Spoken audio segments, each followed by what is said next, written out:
So today I am going to discuss about the function. तो पहले function को समझ लो, फंक्शन है क्या।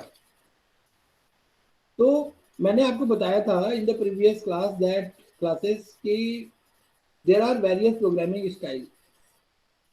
मैंने कहा था legacy there is monolithic, you can write the program in a monolithic way. All the things you suppose you have to write a program for the matrices and to perform the different operations. Okay, so in one file you are doing the entire code, right? And the same code is, suppose you have to calculate the square root, not matrix. Another example, if you have to calculate the square root. If your program is monolithic, so suppose at the 50 places in your program you have to calculate the square root. So at the 50 places you have to write the code for calculating the square root of a number. अगर कोई programme है, उस programme के अंदर अगर मान लो 50 बार आपको square root निकालना है, तो 50 जगह आप पूरा का पूरा फंक्शन का लॉजिक लिखेंगे। मोनोलिथिक में ये होता है। तो उस केस में जो आपका प्रोग्राम का साइज है वो बहुत ज़्यादा बढ़ जाता है और एक उसको डिबगिंग करने में बहुत प्रॉब्लम आती है, क्योंकि काफ़ी जो है कंफ्यूजन हो जाता है। उसके बाद जो दूसरा अप्रोच आया था वो मैंने आपको बताया था डिवाइड एंड कॉन्कर अप्रोच, जिसमें मैंने आपको बताया था कि suppose any problem is given to you and if that problem is very large and unsolvable, तो आप क्या करते हैं कि उसको डिवाइड करते हैं छोटे सब प्रॉब्लम्स में। छोटे सब प्रॉब्लम्स में डिवाइड करेंगे। अगर सब प्रॉब्लम अभी भी बहुत लार्ज है और अनसॉल्वेबल है, तो आप उसको फर्दर जो है क्या करते हैं, सॉल्व करते हैं, जब तक आपको सोल्यूशन नहीं मिल जाता।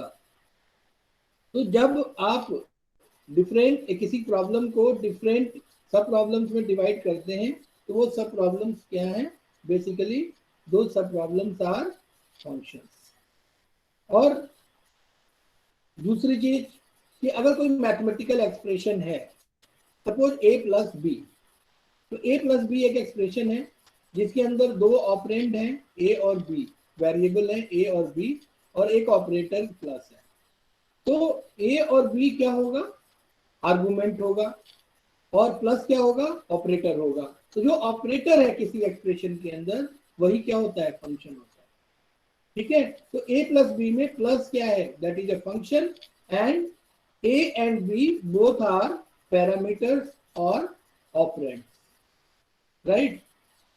तो फंक्शन जो ऑपरेटर जो है वो किस पे ऑपरेट हो रहा है, वो वेरिएबल्स और ऑपरेंड्स ए और बी के ऊपर ऑपरेट हो रहा है।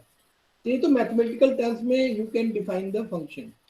अगर थ्योरेटिकली आपको फंक्शन डिफाइन करना है तो आप डिफाइन कर सकते हैं कि a function is a self contained block of statements. मैं फिर रिपीट कर रहा हूं, a function is a self contained block of statements that perform a coherent task of some kind. क्या बोला, function is a self-contained block of statements that perform a coherent task of some kind. दूसरी definition है कि a function is a named sequence of statements. Function is a named sequence of statements that perform a desired operation. तो function के अंदर क्या होगा, function के अंदर फंक्शन का नाम होगा, ठीक है, और उस फंक्शन के अंदर पैरामीटर होंगे, ठीक है, और उसके अंदर डिफरेंट सेट ऑफ स्टेटमेंट्स होंगे। अभी पैरामीटर क्या होता है, तो मैंने कहा कि सपोज कोई स्टूडेंट है, अंकित है, अंकित से मैंने पूछा कि भाई अंकित जो है where do you live, right. तो सपोज मैंने एक क्वेश्चन पूछा, तो मैं मेन फंक्शन हूं। अंकित ने उसको क्या किया, मेरे जो क्वेश्चन है वो क्या है, आर्गुमेंट है, वेयर डू यू लिव। उस आर्गुमेंट को उसने एक्सेप्ट किया और उसको उसने प्रोसेस किया, ठीक है, और प्रोसेस करके उसने मुझे रिटर्न किया। क्या रिटर्न किया कि माय नेम इज अंकित या I live in Janakpuri, I live in RK Puram. तो जो वो आंसर किया वो भी आर्गुमेंट के फॉर्म में उसने रिटर्न किया। तो एक फंक्शन जो जिसको मैं मेन फंक्शन कह रहा हूं, मैंने एक क्वेश्चन पूछा, जो मैंने क्वेश्चन पूछा वो आर्गुमेंट के फॉर्म में पूछा, वो आर्गुमेंट पास हुआ फंक्शन को। अंकित सपोज एक फंक्शन है, उसने उसको एक्सेप्ट किया, उसको फिर प्रोसेस किया, थोड़ी देर सोचा उसने, फिर उसने कहा कि sir I live in RK Puram. तो वो जो है उसने प्रोसेस करने के बाद वो आर्गुमेंट मुझे आंसर जो है उसने रिटर्न किया। इसी तरीके से फंक्शंस के अंदर एक तो फंक्शन का नाम होता है, जैसे मैंने बताया अंकित, तो उसी तरीके से जब आप प्रोग्राम बनाएंगे, आप फंक्शन लिखेंगे, उसका एक नाम देंगे, ठीक है। उसके बाद उस फंक्शन के अंदर आर्गुमेंट आप पास करेंगे। आर्गुमेंट कहां से पास करेंगे? जहां से फंक्शन को कॉल कर रहे हैं। तो जैसे मैं कॉल कर रहा हूं अंकित को, वैसे ही एक कॉलिंग फंक्शन भी होता है। कॉलिंग फंक्शन जो है वो फंक्शन को कॉल करता है, ठीक है। और जो आर्गुमेंट कॉलिंग फंक्शन भेजता है वो जो है, जो फंक्शन है वो रिसीव करता है, ठीक है।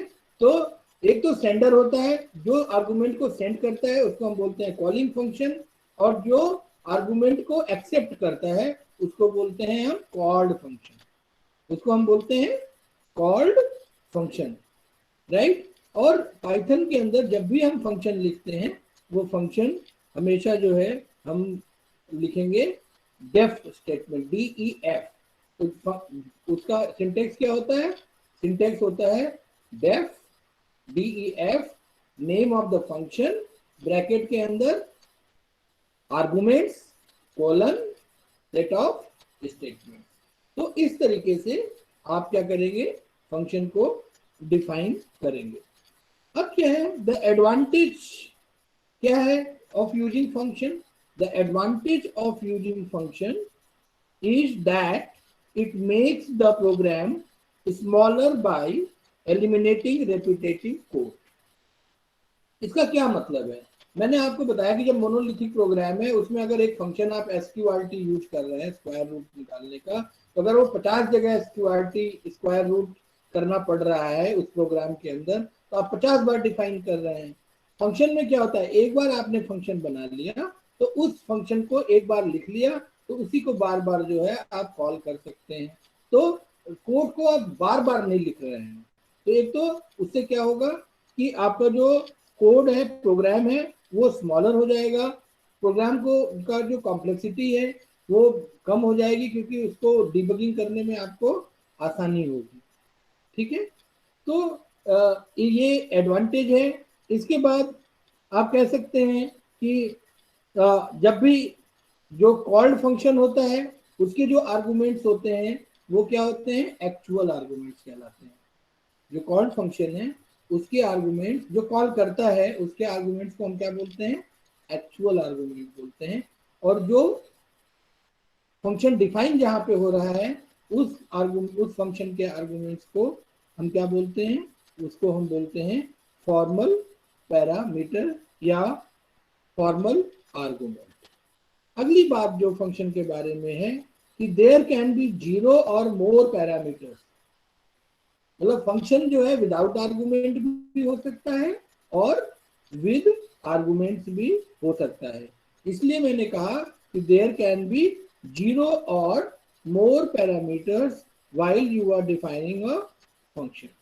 If there are more than one parameters, so parameters will be separated by comma, or list of parameters is optional. If any function can also be without argument or without parameter, so that's why I'm saying that list of parameters may be optional. Parameters provide information to be used inside the function। मतलब कुल मिला के जो बात है कि जो information आप फंक्शन के अंदर यूज करना चाहते हैं वो इंफॉर्मेशन क्या है? That information is basically the parameter. जो कॉलिंग फंक्शन होता है, जो फंक्शन डिफाइन जहां करते हैं, मैंने आपको बताया कि वो क्या होते हैं? फॉर्मल आर्गुमेंट या फॉर्मल पैरामीटर्स कहते हैं। अपने पूरे प्रोग्राम के अंदर आप फंक्शन को कहीं भी कॉल कर सकते हैं.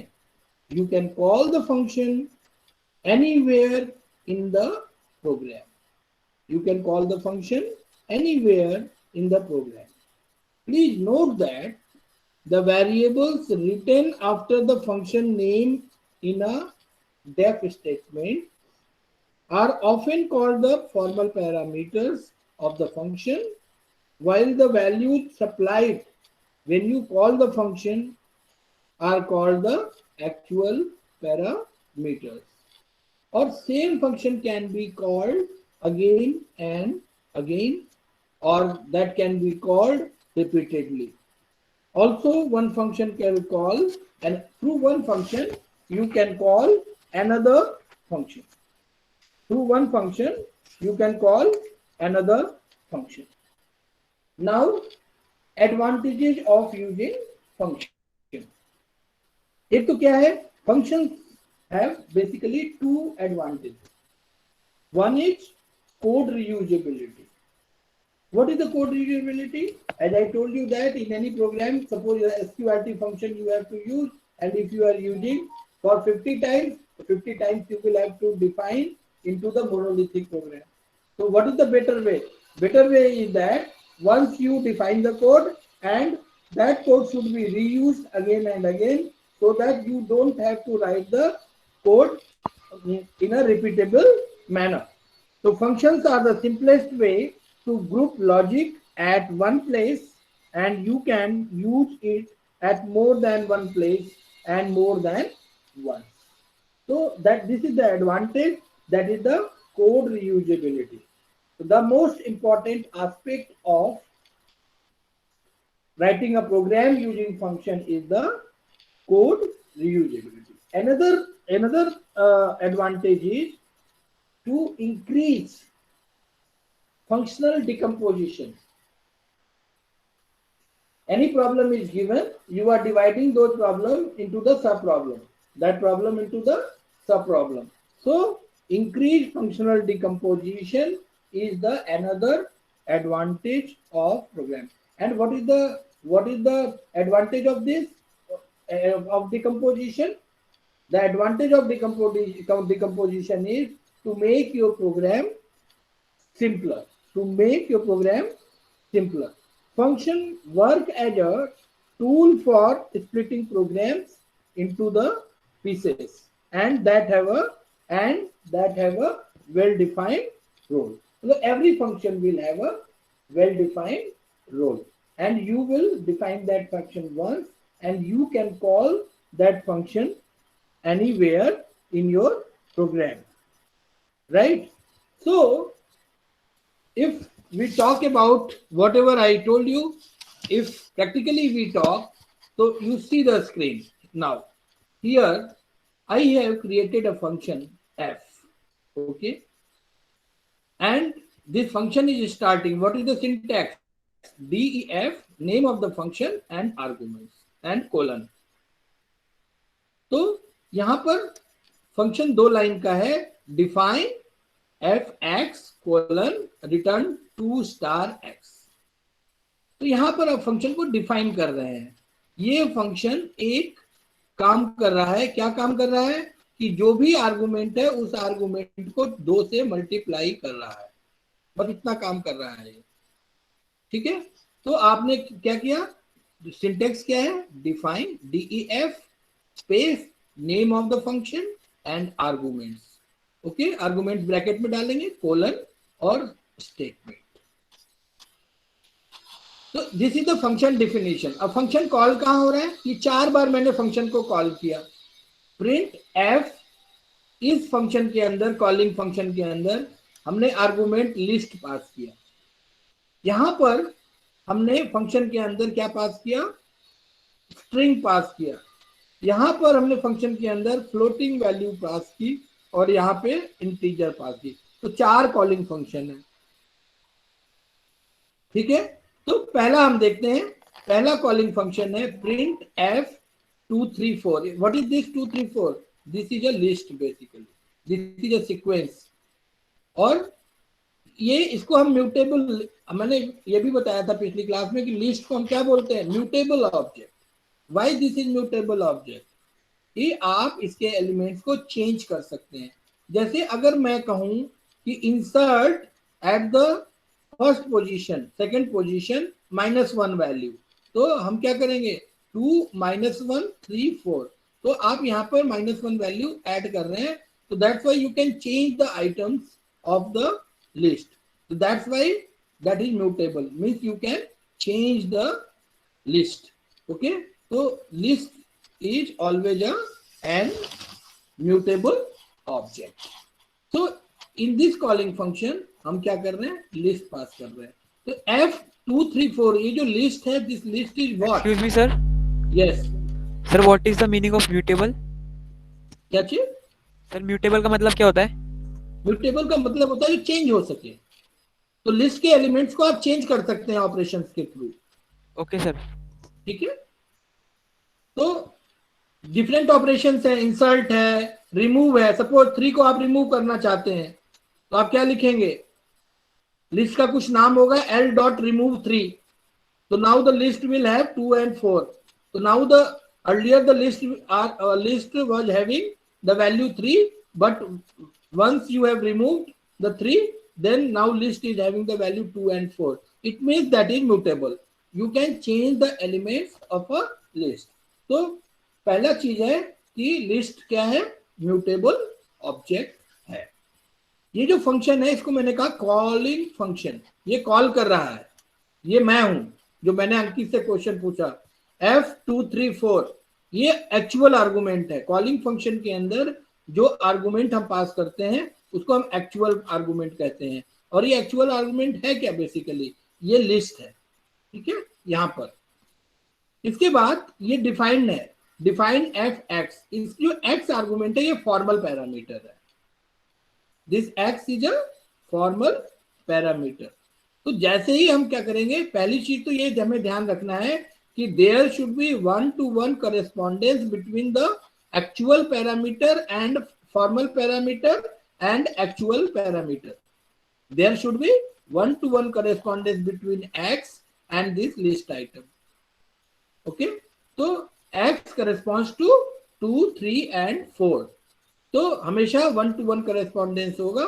तो ये 2, 3, 4 लिस्ट इज एन ऑब्जेक्ट, ये ऑब्जेक्ट x में कॉपी हो जाएगा। नाउ x विल हैव जो फॉर्मल पैरामीटर x है, that will be a list which is having, that will be an object which is having a list. Okay, return 2*x। तो मैंने बताया था कि लिस्ट के साथ जब भी आप मल्टीप्लिकेशन ऑपरेटर यूज करेंगे तो ये क्या करेगा, रिपीट कर देगा। ठीक है, लिस्ट के जैसे स्ट्रिंग के साथ वो रिपीटिशन का काम करता है, उसी तरीके से लिस्ट के साथ भी। तो 2, 3, 4 will copy to x and return 2*x। तो अंकित ने जैसे मुझे आंसर किया था, अंकित क्या है, f है यहाँ पर। अंकित ने जब मुझे आर्गुमेंट रिटर्न किया तो वो क्या किया, उसने बताया कि मैं आरकेपुरम में रहता हूँ। उसी तरीके से इस f फंक्शन ने वैल्यू रिटर्न किया 2*x। ओके, और वो यहाँ पर हमने प्रिंट करा लिया। तो आंसर क्या होगा, 2, 3, 4, 2, 3, 4, values will be repeated. Again, I am calling in another way, print f(arsd). ठीक है, यहां पर I am passing a string arsd। So now again this arsd will be copied to x and this function f will return some value 2*arsd। So string, whenever you are using the multiplication operator with the string, always that will be repeated, the output will be arsd arsd। Now again, third way of calling the function, I am passing floating value into the function as an actual argument, and this is correspond to x, and now the value of x will be 13.3, return 2 into 13.3, the answer will be 26.6. Okay, now print f20। so this f20 actual argument value is 20 of the calling function. Now this 20 will be passed to the called function f. Now value of x will be 20, So 2 into 20, it will return 40, right? So in this way, you can call the function using the def statement followed by the function name, colon, return whatever the set of statement. Or this is the calling function which will have the actual argument. And actual argument will be passed to the formal parameters, and there should be one-to-one correspondence between the formal parameter x and the actual parameter of a calling function. Now let's see another example. Whenever you are writing the program, suppose quadratic equation. If you have to find out the root of the quadratic equation, what is the quadratic equation? Anyone? ax So square that is in plus the b form of Ax a square. square plus bx plus c is equal to 0. Okay. So, अगर ax square plus bx plus c is equal to 0 is a quadratic equation, so you have to find out the root of that quadratic equation. तो root क्या होता है? Root ये होता है minus B plus minus underscore B square minus 4ac upon 2a. ठीक है, तो दो रूट्स उसमें मिले कि minus B plus underscore B square minus 4ac upon 2a. दूसरा जो रूट है minus B minus under root B square minus 4ac upon 2a. Now you have to write the program. So in the quadratic equation, three values are there, a, b and c. So three parameters will be used. So I have given the name to the function qdf. Okay. So first of all, in the calling function, you see qdf is the name of the function, and I am passing the value of abc 2, -2 and -2. तो सबसे पहली बात है कि there can be more than one parameter in the function. Okay, जो मैंने पहले भी बताया, and those arguments will be separated by comma. Here you are storing the value. Two roots will be there. One root is x, another root is t. So it means that a function can return more than one value also. ये ध्यान रखना, a function can return more than one value. So here now you will define the function using the def statement. This qdf is a function where a, b, c are the formal parameters. This is the called function. आपने d stands for discriminator, and the value of d is underscore b square minus 4ac. So what I have written in Python syntax, as per the Python syntax, b star b square minus 4ac upon 2a, right? तो मैंने इसको upon 2 को क्या लिखा? 0.5 की power underscore 1/2. B square minus 4ac underscore है, तो B square minus 4ac की पावर 1/2, तो 1/2 विल बी 0.5. तो exponent operator I have used double star. So this is the value of discriminator, and it will return roots minus b plus d upon 2 star a and minus b minus d upon 2 star a. So this is the called function and this is the calling function. So in the calling function, three arguments we are passing, 2, -2 and -2. As I told you that there would be one-to-one correspondence mapping between the actual arguments and formal arguments. Now the value of a will be 2. The value of b will be -2. The value of c will be -2. These values will be actual values of actual parameters will be passed to the formal parameters. Discriminator will be calculated and it will return two roots. And first root will be stored into x, second root will be stored into t, and you are printing the value of x \t t. So both root will be printed with the space of 8 characters. So what is the knowledge here you are getting? The knowledge is that two things are here. There should be one-to-one correspondence between the actual parameters and formal parameters, and function can return more than one values also. So these two things are coming out of this program. In the same manner, excuse me sir, yeah, sir अगर हम calling function में 4 parameter डाल दें और हमारे जो actual parameters हैं वो 3 ही है, तो सर क्या होगा? एरर मिलेगा? नहीं, उसके लिए फिर आप डिफॉल्ट कुछ यूज करेंगे यहाँ पर। तीन ही नहीं होगा, एक चौथा भी होगा, वो आप डिफॉल्ट वैल्यू लेगा, फिर वो जो भी यहाँ पे डिफॉल्ट वैल्यू होगी चौथे की, अगर कुछ नहीं नहीं है सर, तो मैं null कॉलिंग देगा। फंक्शन में कह रहा हूँ। ठीक है, हमने डिफॉल्ट में हमने 3 ही रखे हैं और मैं कॉलिंग फंक्शन में अगर 4 पैरामीटर्स पास करता हूँ तो सर क्या होगा? एरर मिलेगा? इसको रन करके देख लो आप। ठीक है, ओके सर। तो two roots will be there separated by the this spaces. Now another example, as I told you that whatever the program you are writing using the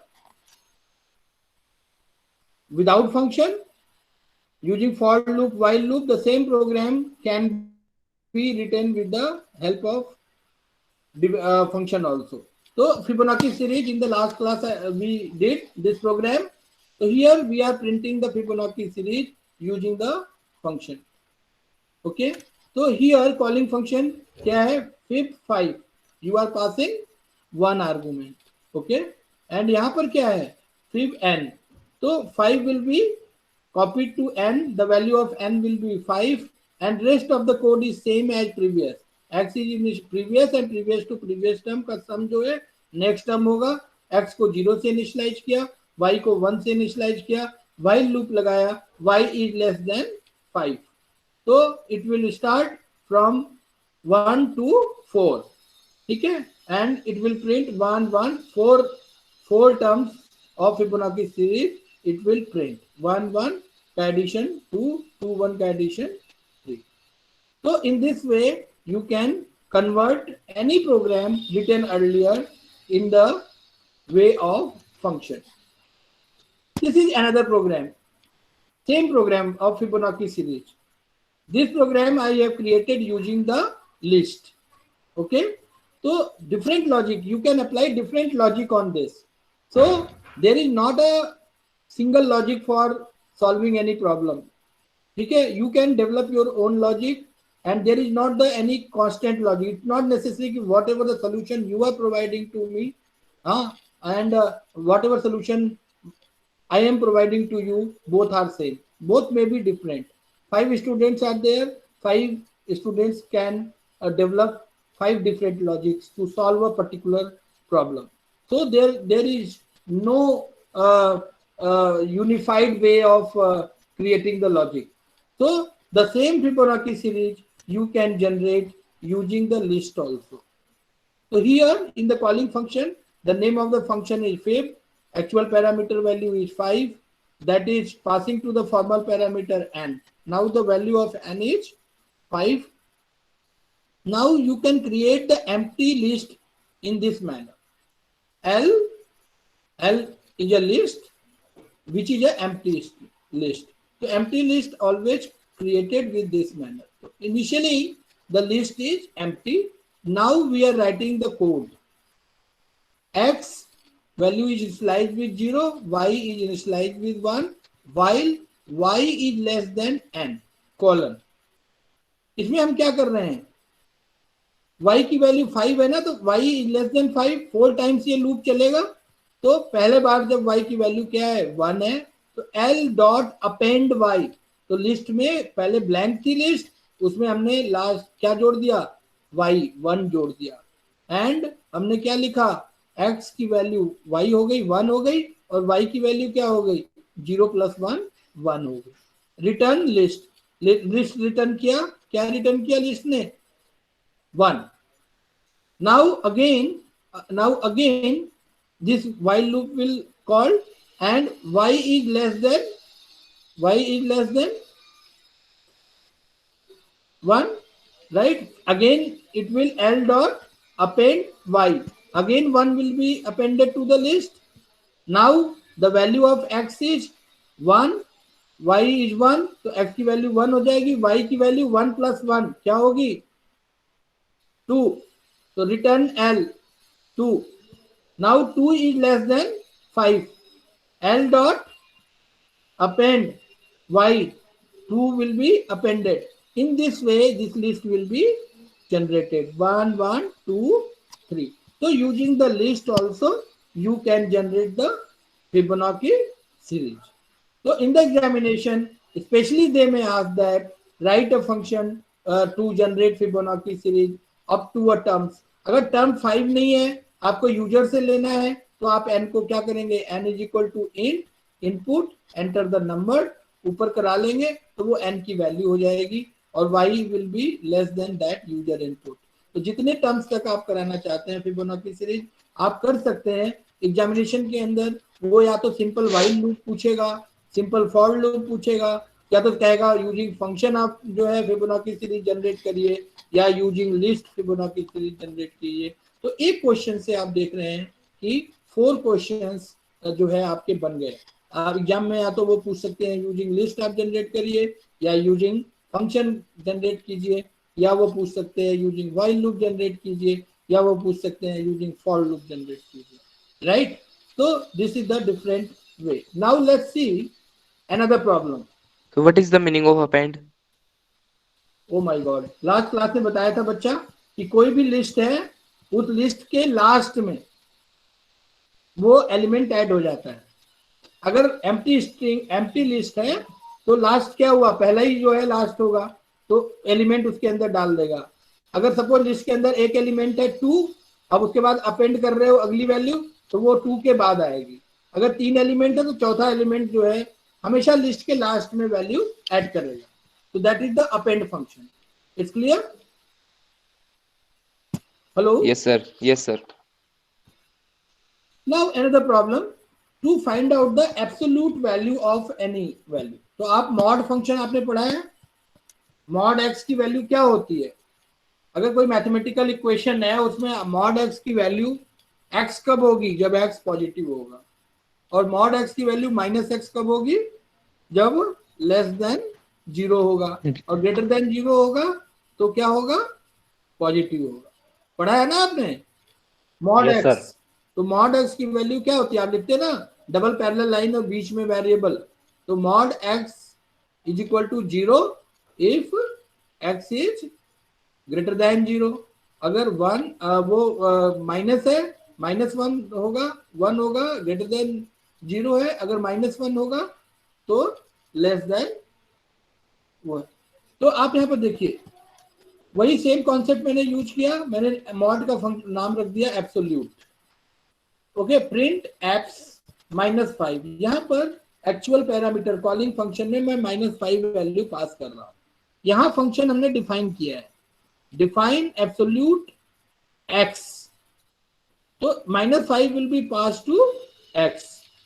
Now the value of x will be -5. So if x is less than 0 true, -5 is less than 0 true, return -x. So -5 it will return 5. So 5 will be printed here. Right? अगर आप यहाँ पर -5 की जगह अगर 5 print करते भेजते तो इफ 5 इज ग्रेटर देन 0 हो जाता, ये फॉल्स हो जाएगा तो रिटर्न x. तो 5 को 5 प्रिंट करेगा. Now factorial, let's see another code that is a factorial. Same problems को मैंने फंक्शन के थ्रू करने की कोशिश की है. Now factorial. Okay, this is the name of the function. You are passing किस नंबर का आपको फैक्टोरियल निकालना है. तो यहाँ पर प्रिंट, ये क्या है, कॉलिंग फंक्शन है फैक्ट, और आपने क्या वैल्यू पास की 5. इसको यूजर इनपुट भी बना सकते हैं. इस प्रिंट फैक्ट 5 से पहले आप लिख लीजिए n is equal to int, assignment operator int, input the input bracket के अंदर enter the value of n, और प्रिंट फैक्ट एन कर दीजिए यहाँ. ठीक है, तो जो यूजर से वैल्यू लेंगे वही पास होगा. बट यहाँ पे मैंने 5 पास कराया. This 5 will be copied to n. Now the value of n is 5. If n is equal to 0, false. Else part, x is equal to fact, 4. Now this fact 4, again this will call to this. So this is the recursion. This is the example of recursion. When a function call itself again and again. तो ये function अपने आप को ये call करेगा. 4. Now n की value क्या हो गई 4. तो 4 is equal to 0. False again. X is equal to 5 into 4 into fact 3. Now again फिर कॉल करेगा, n की वैल्यू 3 होगी. Then 3 into fact 2. Right? इस तरीके से ये आप अपने आप को बार बार कॉल करेगा. 5 4 3 2 1. तो that value will be stored into y और रिटर्न क्या होगा 5 into 4 into 3 into 2 into 1. तो सर एक बार और समझा दो ये वाला. यस सर एक बार और समझा दो ये वाला फैक्टोरियल वाला. बेटा ये एक्चुअल पैरामीटर है. n की वैल्यू क्या हुई 5 हुई. 5 is equal to 0. फॉल्स है ना. Else x is equal to fact क्या हुआ 5 minus 1 4. ठीक है 5 minus 1 4. अब ये फंक्शन जो फैक्ट 4 है तो आपको नहीं पता ना. तो x की वैल्यू क्या हुई 5 into फैक्ट 4 हो गई. x की वैल्यू क्या हो गई 5 into फैक्ट 4. ठीक है तो ये क्या है फैक्ट 4. तो ये अपने आप को दोबारा कॉल करेगा ना n को. n की वैल्यू फिर 4 हो गई. तो n इज इक्वल टू क्या होगा 0. फॉल्स. फिर क्या आएगा x is equal to fact 3. ठीक है इसी तरीके से फिर ये 3 अपने आप को कॉल करेगा. तो अभी मैं जब रिकर्सन पढ़ाऊंगा तो पूरा डिटेल में पढ़ाऊंगा कि when a function calls itself, ये तब तक ये अपने आप को कॉल करता रहेगा जब तक n की वैल्यू क्या होगी 0 नहीं हो जाएगी. Okay sir. और जैसे ही 0 होगी ये रिटर्न 1 करके आप बाहर आ जाएंगे. ठीक है तो when a function calls itself again and again, that such type of function is known as recursive function. तो आपने मैथमेटिक्स में पढ़ा होगा रिकरेंस रिलेशन 12th में. ठीक है जब कोई फंक्शन अपने आप को अगेन एंड अगेन कॉल करता है तो that function is known as recurrence function और that is known as recursive function. Now another example, sum of the squares of odd numbers. उसको भी मैंने फंक्शन से कर दिया. यहाँ पर मैंने क्या किया फंक्शन का नाम लिया a1 और यहाँ पर देखिए जो कॉलिंग फंक्शन है in the calling function there is no argument. तो मैंने कहा था ना फंक्शन मे और may not have any argument. Function में आर्गुमेंट हो भी सकता है, एक से ज्यादा एक आर्गुमेंट हो सकता है, एक से ज्यादा आर्गुमेंट हो सकता है और ये भी हो सकता है कि फंक्शन के अंदर कोई भी आर्गुमेंट ना हो. तो यहाँ पे जो a1 फंक्शन है बच्चे यहाँ पर देखो ये दिस इज विदाउट आर्गुमेंट. तो हमने a1 जो sum of squares of odd numbers जो फंक्शन निकाल रहा है उसका नाम मैंने a1 रखा and this is calling function. यहाँ पर डिफाइन कर दिया उस a1 को यूजिंग द डेफ स्टेटमेंट. अब हमने इस a1 को यहाँ पे कॉल करेंगे और करने के बाद कोड को यहीं पे हम लिख रहे हैं एस इज इक्वल सम की वैल्यू 0 से इनिशियलाइज की for num in range 1 to 8. तो ये क्या करेगा नंबर की वैल्यू ये लिस्ट रेंज 1 to 8 क्या रिटर्न करेगा 1 2 3 4 5 6 7. पहली n की नम की वैल्यू 1 होगी, दूसरी 2 होगी, तीसरी 3 होगी, 4 होगी, 5 होगी, 6 होगी, 7 होगी. तो इतने टाइम्स 7 टाइम्स ये जो है लूप चलेगा. पहली नम की वैल्यू 1 होगी. If 1 modulus 2 is not equal to 0. True है ना. तो s is equal to 0 plus num into num मतलब 1 इंटू 1. तो s की पहली वैल्यू क्या हो गई आपकी 1. इसके बाद आपने क्या किया नम की वैल्यू ली 2. ठीक है 2 modulus 2 not equal to 0 that will be equal to 0 false. तो अगेन क्या होगा अब नम की वैल्यू क्या होगी 3 modulus 2 not equal to 0 true. तो s is equal to s की प्रीवियस वैल्यू क्या है 1 प्लस नम की value 3 into 3 9 plus 1 10. Now the third for num is equal to 3 s की वैल्यू क्या हो गई आपकी 10. इसके बाद नम की वैल्यू 4 होगी. 4 में ये फॉल्स हो जाएगा नहीं चलेगा. n की वैल्यू जब 5 होगी तो 5 modulus 2 not equal to 0 true. तो यहाँ पर हो जाएगा s is equal to 10 plus 5 into 5, 25 plus 10, 35. तो whatever is the from 1 to 7 जब ये नम चल जाएगा तो एस की जो फाइनल वैल्यू होगी वो ये रिटर्न करेगा और उसको यहाँ पर हम मेन प्रोग्राम में प्रिंट कर देंगे। तो फाइनल वैल्यू इज 84, राइट। तो एनी प्रॉब्लम जो पिछली क्लास में हमने प्रॉब्लम किए हैं उन सेम प्रॉब्लम्स को आप फंक्शन का यूज करके भी कर सकते हैं, ठीक है। Now let's see another example here. In this example, 2 times I am calling the function. Name of the function is x. In one function, I am passing one argument, that is the string argument hello. In another time, I am passing 2 arguments. One argument is of type string, another argument is of type integer. So in the first function, you see x is a function. You are passing a single argument hello. So first this function calling function will be called. The control will go to this defined function. The value of m will be hello, okay. And this is the default argument. The value of t is 1. तो यहाँ पर अगर आपने 2 भेजा और यहाँ पर 1 भेजा तो कोई फर्क नहीं है, चलेगा। तो यहाँ पर आप m की वैल्यू हो गई hello, print m star t। तो m की वैल्यू हेलो है, स्टार t डिफॉल्ट है 1, तो 1। तो एक बार प्रिंट करेगा, ये आ गया आउटपुट। दूसरा कॉलिंग फंक्शन देखिए, यहाँ पर आप 2 आर्गुमेंट पास कर रहे हैं। यहाँ पर m will correspond to hello and t will correspond to 3, ठीक है। तो m की वैल्यू हेलो हो गई और t की वैल्यू 3 हो गई। अब ये डिफॉल्ट आर्गुमेंट जब कुछ भी नहीं पास करोगे तो यहाँ पर डिफॉल्ट ले रहा था, यहाँ पर आप 3 पास कर रहे हो तो डिफॉल्ट नहीं यूज करेगा। Now the value of t will be 3। तो print m star t hello star 3। तो hello will be printed for 3 times here, hello hello hello, ठीक है। तो this will be the output. another problem you can see here. Understand the differentiation. This question was asked in the examination in the form of output, okay. In this example, there are 4 functions, 4 calling functions, okay. The name of the function is w. पहले में मैं call कर रहा हूं w74. Actual arguments are 7 and 4. Here w is a function, defined function.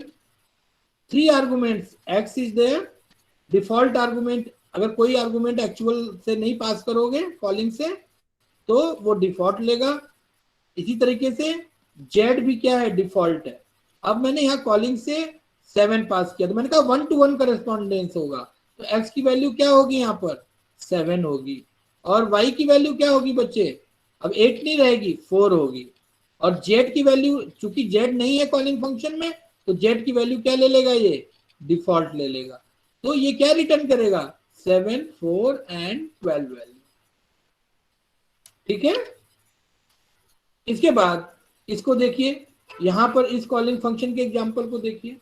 यहां पर क्या है, 7 will corresponds to x, 4 will corresponds to y and z will corresponds to 2. So now the value of default value of y and z will not be in existence. Now the value of y is 4 and z is 2. So print x, y, z. So 7, 4, 2 will be printed. अब यहाँ पे थोड़ा variation देखिए, w 34, z is equal to 44. तो मैंने कहा 1 to 1 correspondence होगा। यहाँ पर x की वैल्यू क्या होगी, 34, x की वैल्यू क्या होगी 34, y की ये क्या वैल्यू लेगा, डिफॉल्ट वैल्यू लेगा, और z की क्या वैल्यू लेगा 44। तो यहाँ पर 34 y की डिफॉल्ट वैल्यू ले लेगा, क्योंकि y की वैल्यू आप यहाँ पास नहीं कर रहे हैं 8, और z की वैल्यू क्या लेगा, not the default, it will take 44। इसी तरीके से बच्चे ये वाला एग्जांपल देखिए, यहां हमने ऑर्डर चेंज कर दिया। पहले z पास कर रहे हैं कॉलिंग फंक्शन में, फिर x पास कर रहे हैं एक्चुअल पैरामीटर। तब क्या होगा, तो ऑर्डर चेंज करने से कुछ नहीं होगा एक्चुअल पैरामीटर में, बेसिकली मैंने कहा 1 to 1 करेस्पॉन्डेंस है, तो यहाँ x की वैल्यू चाहे x बाद में लिखा हुआ है लेकिन x की वैल्यू 150 जाएगी यहाँ पर, और y की वैल्यू क्या है, डिफॉल्ट है, यहाँ से आप कोई y की वैल्यू नहीं भेज रहे हैं तो वो 80 रहेगा, और z की वैल्यू क्या होगी 55 हो जाएगी। तो this is the output 158.55।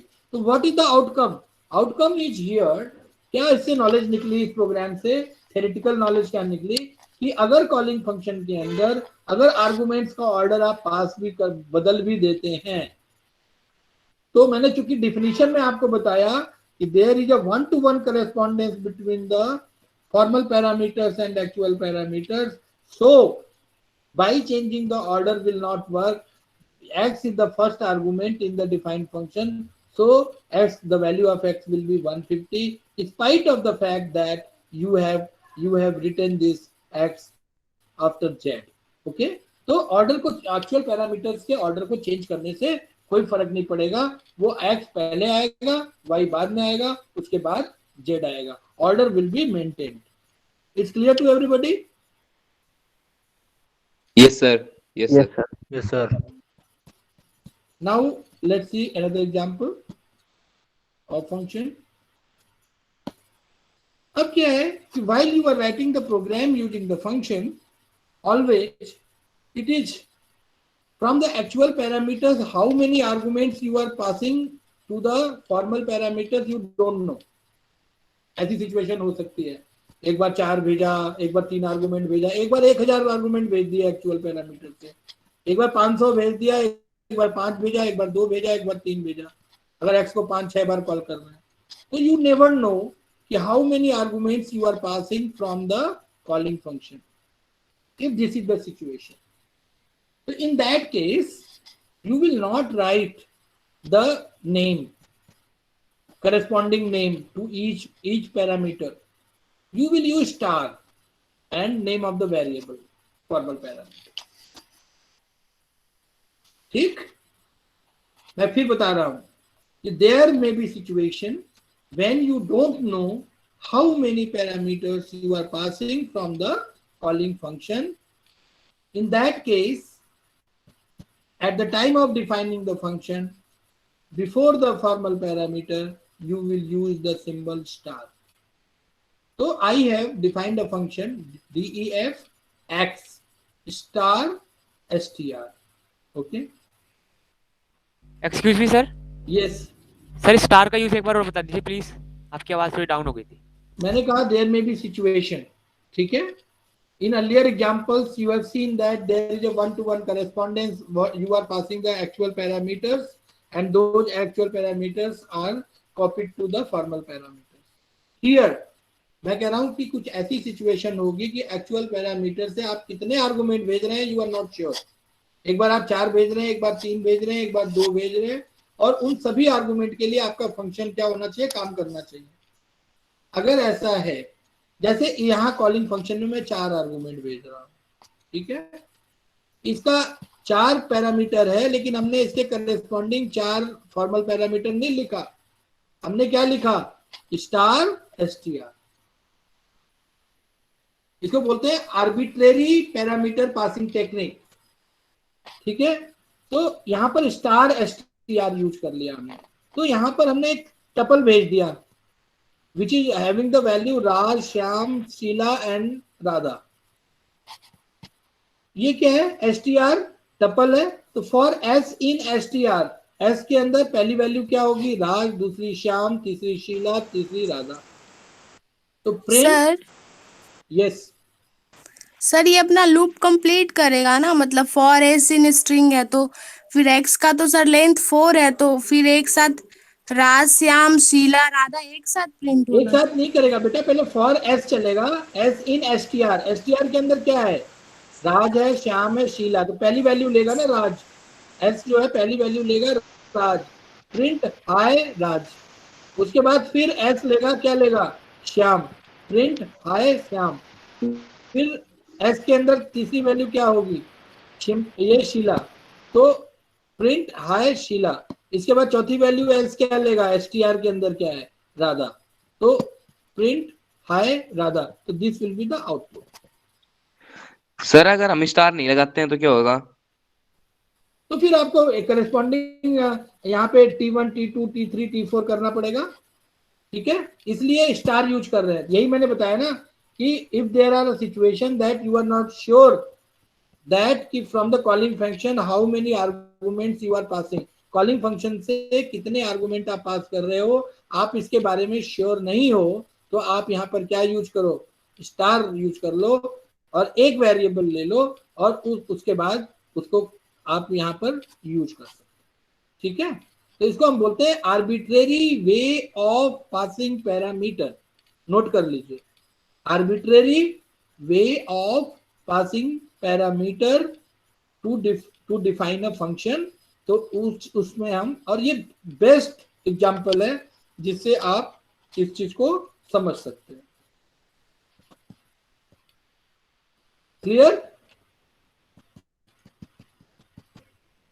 Yes sir. नहीं, आवाज नहीं आई, कुछ लोगों को नहीं क्लियर है शायद, पूछिए। क्लियर है सर, सर, क्लियर क्लियर है। है, ठीक, क्लियर है सर। ओके बेटा। नाउ अब ये प्रोग्राम क्या कह रहा है, ये कह रहा है कि हमारे पास एक ब्लैंक लिस्ट है और हमें उस list, sir yes sir repeat कर दीजिए एक बार, ऊपर वाला sir. Example, yes sir. Okay.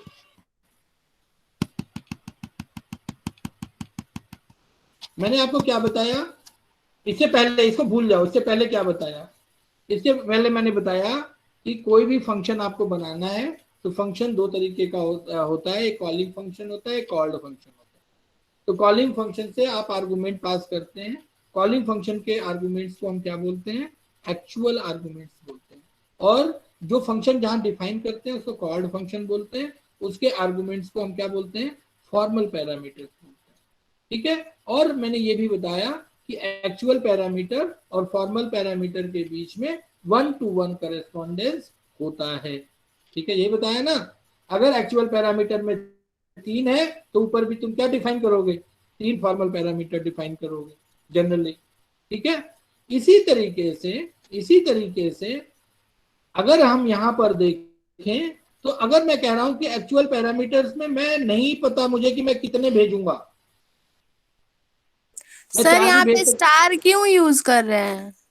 बेटा इसीलिए वो इंटरप्रेटर के अंदर डिफाइंड है कि अगर ऐसा करना है तो स्टार होगा, ठीक है। तो लॉजिक जो पाइथन का इंटरप्रेटर है उसके अंदर स्टार का ये यूज है। स्टार बेसिकली एक फंक्शन है अपने आप में, और स्टार की फंक्शनैलिटी कहाँ डिफाइंड है, आपके इंटरप्रेटर के अंदर डिफाइंड है कि आप जब भी स्टार इस तरीके से पैरामीटर पास करते हुए स्टार यूज करेंगे, ठीक है।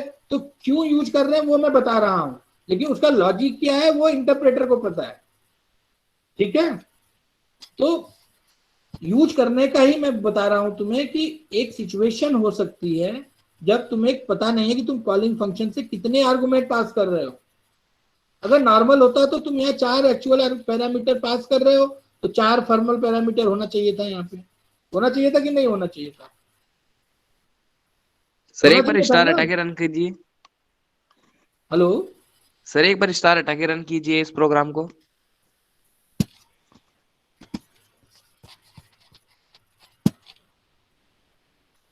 एरर आ गई? यस सर, एरर आ गया। ये इंटरप्रेटर के अंदर है, इसमें मैं कुछ नहीं कर सकता हूँ, इसका यूज बता रहा हूँ आपको, arbitrary way of passing technique. मतलब सर एक टाइम पे अगर हमें ज्यादा आर्ग्यूमेंट देनी है तो स्टार लगाते हैं। एक टाइम पे ज्यादा नहीं दे दिया बेटा, अगर 5 बार कॉल कर रहे हो, एक बार 4 दे रहे हो, एक बार 3 दे रहे हो, एक बार 2 दे रहे हो, तुम्हें नहीं पता कि तुम कितने आर्गुमेंट पास कर रहे हो, समझ रहे हो बात को, ओके कितने भी सर। तुम दे सकते हो, ठीक है। तो उसके ओके हिसाब सर। से ये बार बार थोड़ी चेंज होगा, 3 और 4 फंक्शन तो एक ही बार लिखेंगे ना, यस सर। तो इसलिए हमने यहाँ स्टार यूज कर लिया।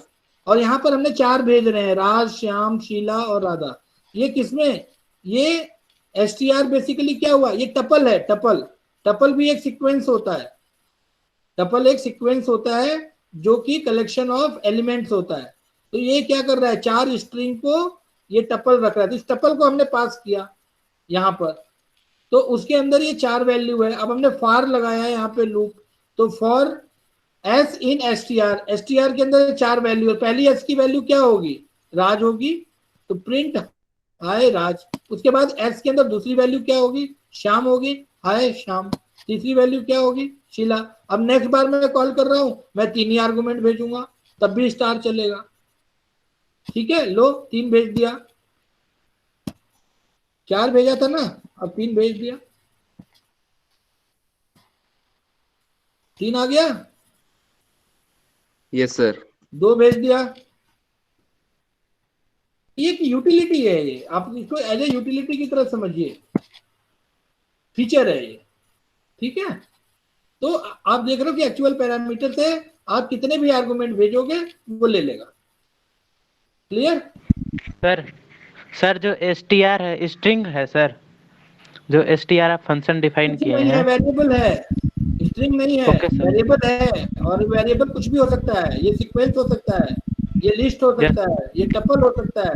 मैंने कहा मैं यहाँ टपल भेज रहा हूँ, यहाँ पे अभी टपल मैंने पढ़ाया नहीं है इसलिए आपको क्लियर नहीं हो रहा है। टपल कॉमा, टपल भी एक सीक्वेंस है लिस्ट की तरह, समझो। टपल भी क्या है, एक सीक्वेंस है लिस्ट की तरह। ठीक है, और उसके जो एलिमेंट्स होते हैं वो कॉमा कॉमा से सेपरेटेड होते हैं, और उसके लिए हम ये वाला ब्रैकेट यूज करते हैं, स्मॉल ब्रैकेट। तो हम यहाँ पे एक टपल भेज रहे हैं। एसटीआर की वैल्यू इंटीजर हो सकती है, फ्लोट हो सकती है, कैरेक्टर हो सकती है, लेकिन इसका टाइप वही होगा जो मैं यहाँ एक्चुअल पैरामीटर से पास करूंगा। तो यहाँ इसका टाइप क्या है, टपल है, सीक्वेंस टपल है। ठीक है, और टपल में भी इस तरीके से आप फॉर लूप लगा के, जैसे लिस्ट में आप उसके एलिमेंट्स को एक्सेस करते हैं, टपल के भी एलिमेंट्स को आप इस तरीके से एक्सेस कर सकते हैं। ठीक है, क्लियर? Yes sir. स्टार वाला भी होता है ना हाँ जी बच्चे, सर, एक डबल स्टार वाला भी होता है ना फंक्शन? अभी डबल स्टार पे नहीं आया हूं मैं। ठीक है, आधा ज्ञान जो है ना बहुत खतरनाक होता है, तो 1 बाय 1 चलो, कुछ भी नहीं छूटेगा। अभी मैं सिंगल स्टार पे आया हूं। ठीक है, ओके। अब इसके बाद जो है ये, चलो आप इसमें इसमें मैं क्या कर रहा हूं कि एक एम्प्टी लिस्ट ले रहा हूं। ठीक है, और उस एम्प्टी लिस्ट को मैंने जनरेट करके उसमें डिफरेंट डिफरेंट एलिमेंट डाल के एक पूरी लिस्ट बना रहा हूं। तो बेसिकली एग्जाम में क्वेश्चन आता है कि create a list with the following elements, उसका आपको प्रोग्राम लिखना है। तो यहाँ पर मैंने लिस्ट क्रिएशन का एक फंक्शन जनरेट कर दिया। प्रिंट, यहाँ पे कॉलिंग फंक्शन में देखिए प्रिंट एफ, लिस्ट जनरेशन के फंक्शन का नाम क्या है, एफ। यहाँ पर आप क्या पास कर रहे हैं, एक्चुअल पैरामीटर वैल्यू 5, बी की वैल्यू क्या हो जाएगी 5, और टी क्या है आपका, एम्प्टी लिस्ट है। T dot append B, T के अंदर एम्प्टी के अंदर आपने 5 वैल्यू क्या किया, ऐड कर दिया। अब लिस्ट क्या प्रिंट किया इसने, 5 प्रिंट कर दिया। अब यहां पर देखिए 6 वैल्यू बी के कॉपी हो जाएगी। टी क्या है, लिस्ट जिसके अंदर 5 वैल्यू है। ठीक है, तो अब क्या वैल्यू हो गई 5 6, यहां पर क्या होगा, अब अगेन कॉल किया 7, बी की वैल्यू क्या हो गई 7। अब टी के अंदर 5 6 है, टी डॉट अपेंड बी 7 आ गया। इस तरीके से आप कितने भी वैल्यू डाल सकते हैं। अब अगर आपको इसको जेनरिक बनाना है, आप क्या करेंगे, यहाँ पर फॉर लूप लगा लीजिए, main function main calling function में फॉर लूप लगा के एक आई वैल्यू ले लीजिए, प्रिंट एफ आई, और आई की वैल्यू आप एक रेंज से चला दीजिए 1 to n, और आई की वैल्यू इनपुट करा लीजिए n की। ठीक है, तो इस तरीके से आप इसको जेनरिक बना सकते हैं, कितनी भी बड़ी लिस्ट जनरेट कर सकते हैं। सर हाँ सर जेनरिक बनाने से क्या मतलब है सर? अरे भाई, अभी मैंने लिमिटेशन है 3 ही एलिमेंट भेज रहा हूँ, लिस्ट का क्या मतलब है, यहाँ पे 3 ही एलिमेंट रख रहा है ना, कि 3 एलिमेंट्स की लिस्ट जनरेट कर रहा है ना। अगर मैं 100 एलिमेंट्स की चाहूं तो क्या करूंगा, यहां पर एक फॉर लूप ले लूंगा प्रिंट से पहले, for I in the range 1, n +1, n की वैल्यू इनपुट करा लूंगा, तो उसके बाद एफ एन कर दूंगा इसको। तो m की जो भी वैल्यू जाएगी b की वैल्यू होगी वो अपेंड करता चला जाएगा, तो 100 एलिमेंट्स की लिस्ट बन जाएगी। तो ये आपके लिए होमवर्क है, आप इसको करिएगा, जेनरिक बनाइएगा। ठीक है, जेनरिक का मतलब है कि यूजर के हाथ में है कि वो कितनी बड़ी लिस्ट बनाना चाहता है। ठीक है,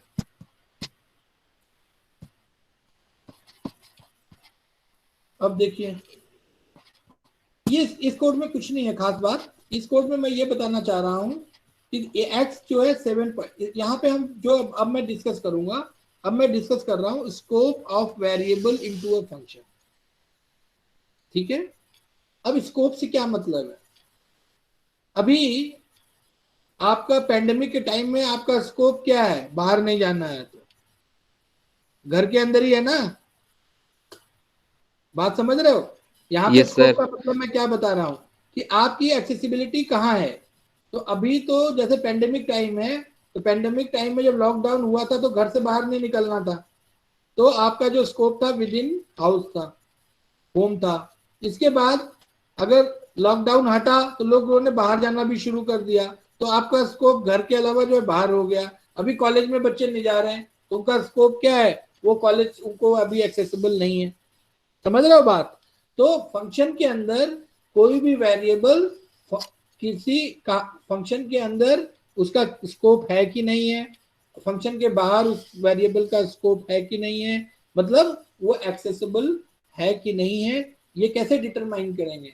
ये हमेशा स्कोप के थ्रू डिफाइन करते हैं कि ये वेरिएबल कहाँ कहाँ यूज हो सकता है पूरे प्रोग्राम के अंदर, कहाँ कहाँ इसकी रीच है। ठीक है, तो जैसे अभी है, अभी हमारी रीच जो है घर तक ही है, अभी हम घर में हैं, ऑनलाइन क्लासेस ले रहे हैं, कॉलेज हम गए नहीं पिछले 6 महीने से, तो कॉलेज हमारी रीच में नहीं है। उसी तरीके से किसी भी प्रोग्राम के अंदर किसी वेरिएबल का रीच कहाँ तक है, प्रोग्राम के किस पोर्शन तक वो जो है वेरिएबल जो है उसकी रीच है, उसको हम बोलते हैं स्कोप। कि उस वेरिएबल का स्कोप क्या है, वो प्रोग्राम में किस पॉइंट तक एक्सेसिबल है, किस पॉइंट तक वो यूज हो सकता है। तो इस प्रोग्राम में कोई खास बात नहीं है। मैंने एक फंक्शन बनाया बच्चे f, और उसके अंदर 3 वैल्यू पास की और रिटर्न 3 इंटू 3 9 कर दिया इसने। यहाँ पे x जो 7.6 है ये ग्लोबल वेरिएबल है। x क्या है?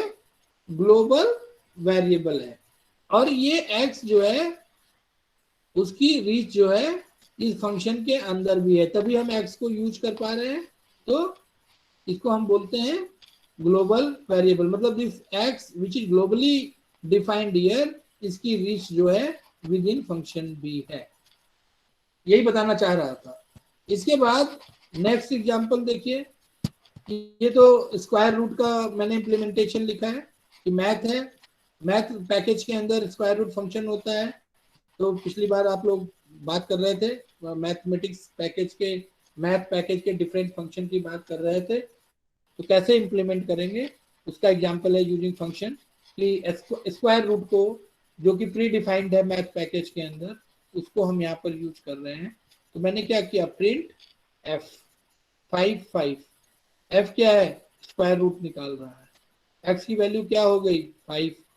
एक्चुअल पैरामीटर 5 है, फॉर्मल पैरामीटर x y है, 1 to 1 करेस्पॉन्डेंस है। x की वैल्यू 5 होगी, y की वैल्यू क्या हो जाएगी बच्चे? 5 हो जाएगी। ठीक है, रिटर्न। अब एसक्यूआरटी फंक्शन मैथ पैकेज में, तो math dot SQRT X square plus Y square. Square को हमेशा आप डबल स्टार से करेंगे, पावर को x star star 2 plus Y star star 2। और चूंकि आप एसक्यूआरटी फंक्शन मैथ पैकेज का यूज कर रहे हैं, तो आप इस मैथ लाइब्रेरी को यहाँ इंपोर्ट करेंगे, इंपोर्ट मैथ। तो किसी भी मैथमेटिकल फंक्शन को अगर आप यूज करना चाहते हैं और फंक्शन के थ्रू करना चाहते हैं, तो पहले उस लाइब्रेरी या पैकेज को आप इंपोर्ट करेंगे, उसके बाद उस फंक्शन को डिफाइन करेंगे और वैल्यू को रिटर्न करा देंगे और मेन प्रोग्राम में उसको प्रिंट करा देंगे। अब बड़ा अच्छा कॉन्सेप्ट है ये जरूर समझना, एग्जाम में आता है और 2-3 एग्जाम्पल आते हैं इसके। ठीक, पहला एग्जाम्पल ये समझो,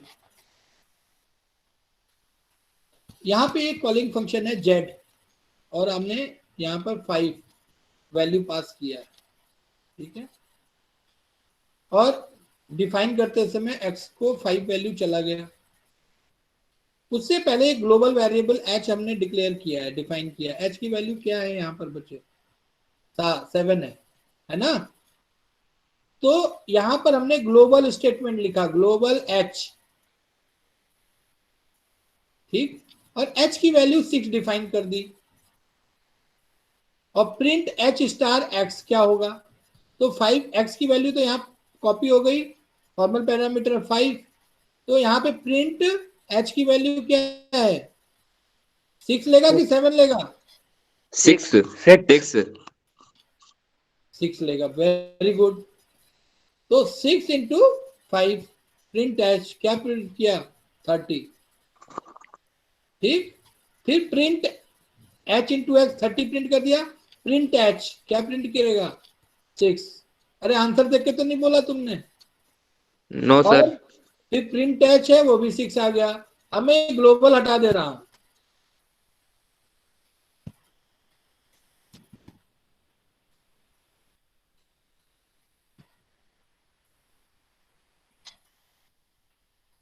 अब क्या होगा? एरर। पक्का? Yes sir. नहीं आया?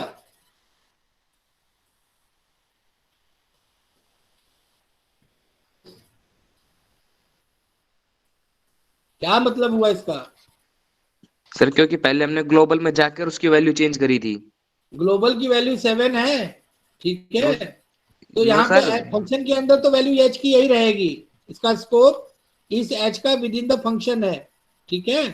तो यहाँ पर तो 6 है, तो 6 इंटू 5 30 हो गया, कोई दिक्कत नहीं। अब प्रिंट जब h कर रहे हो तो h की वैल्यू तो 6 है, यहाँ पे कोई दिक्कत नहीं है। लेकिन जब इससे बाहर आ रहे हो तो वैल्यू क्या है h की? ये जो इस h की का स्कोप क्या है? ये z है ना बच्चा, z के अंदर है ना, फंक्शन के अंदर। Yes sir. फंक्शन से जब बाहर आओगे और बाहर प्रिंट कराओगे h की वैल्यू, वो तो ग्लोबल वैल्यू ही प्रिंट करेगा ना, इसलिए Yes, यहाँ sir. 7 आ रहा है। लेकिन अगर यही मैं ग्लोबल h लगा दूं, ग्लोबल h लगा दूं, ग्लोबल h, ठीक है। तो यहां पर इसको दोबारा रन कराओगे तो 36 आ जाएगा। समझ रहे हो बात को?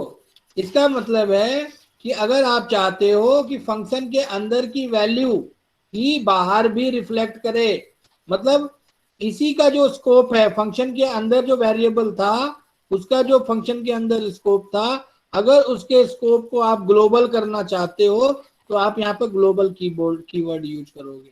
ग्लोबल कीवर्ड अगर आपने यूज कर दिया उस वेरिएबल के साथ, तो फंक्शन से बाहर आने के बाद भी उसकी वैल्यू वही रहेगी।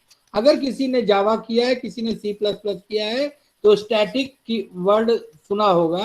अगर किसी लोकल वेरिएबल का नेचर स्टैटिक है तो फंक्शन से बाहर आने के बाद भी उसकी वैल्यू क्या रहती है? जो फंक्शन के अंदर वेरिएबल की वैल्यू होती है वही वैल्यू होती है। तो यही ग्लोबल का काम कर रहा है यहाँ पे, कि यहाँ पर ग्लोबल वेरिएबल तुम्हारे पास है, लेकिन फंक्शन के अंदर उस वेरिएबल को अगर ग्लोबल बना देंगे तो जो फंक्शन के अंदर लोकल वेरिएबल है उसकी वैल्यू फंक्शन के बाहर भी वही रहेगी। समझ में आ गई बात? Yes, सबको आ sir. गई समझ में? Yes sir. Any doubt? No sir. No sir. So in the examination, always these questions will be asked. Okay? तो 2 नंबर का एक क्वेश्चन आता है और कई इसमें वेरिएशन को पूछ लेते हैं 2 नंबर के। Now let's see this example.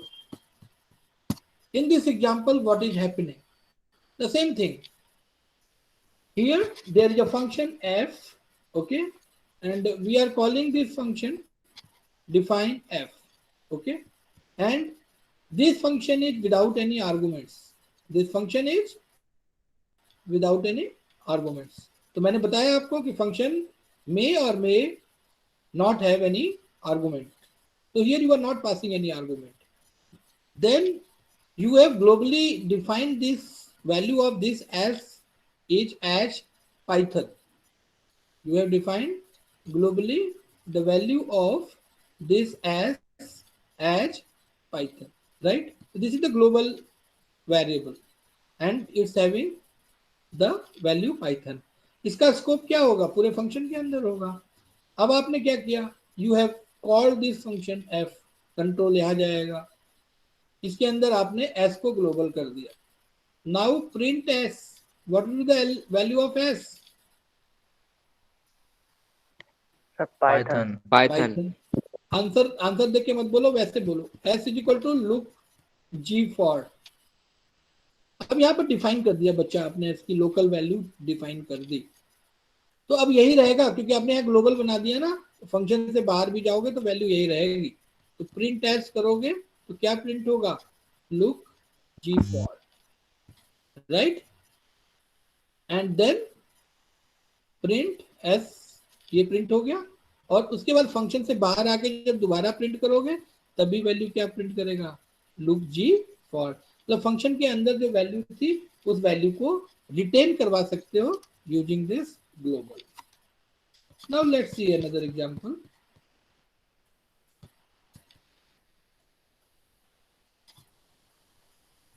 थकान हो गई. Now this is a function.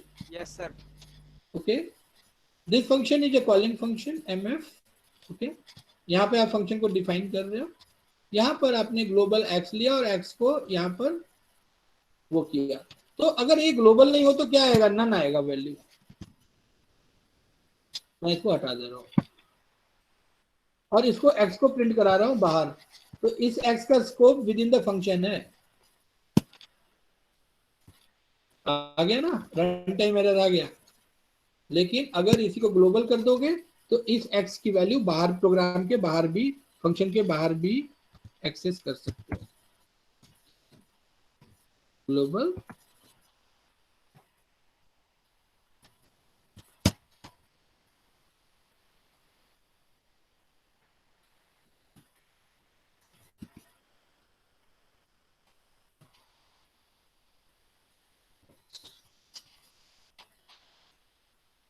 ठीक है.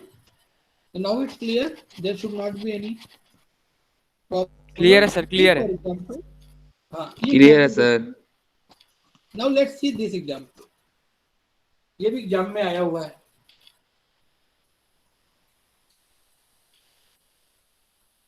इस एग्जाम्पल के अंदर क्या हो रहा है? वही कॉन्सेप्ट है, आप एक बार समझ लो, इसको खुद समझ लो.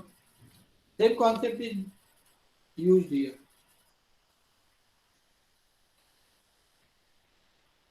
ये गर्ल्स आंसर नहीं कर रही हैं. गर्ल्स, आपको समझ में आ रहा है बच्चे? हेलो. Yes sir. ठीक है, अगर कोई प्रॉब्लम हो तो आप रोक दिया करो बीच में. हाँ,